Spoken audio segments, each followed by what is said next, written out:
Social media पर पाक अफवाज के खिलाफ हर्जा सराय पर ताजिर बरादरी सड़कों पर निकल आई। रेशम बाजार में पाक फौज के हक में मुजाहरा किया गया और सरहदों की हिफाजत पर मामूर अफवाज के दिफा का अज़म किया।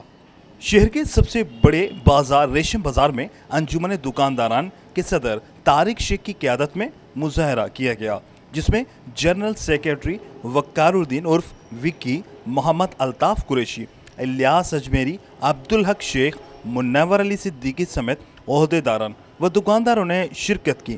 इस मौके पर शुरका ने कहा कि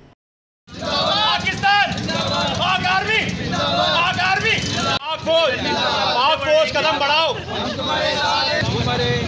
ये हमारे इस मुल्क की ज़मानत है कि इस मुल्क की सरहदें महफूज हैं। ये आइन और दस्तूर की ज़मीन है। हम यही मुतालबा करते हैं कि पाक फौज जिंदाबाद, पाकिस्तान जिंदाबाद। मुजाहरे के शिरका ने हाथों में बैनर और कौमी परचम थामे पाक अफवाज के हक में नारेबाजी की। कैमरामैन उमर हयात के साथ इमरान शाह लकेरी, धूम न्यूज़ 24/7 हैदराबाद।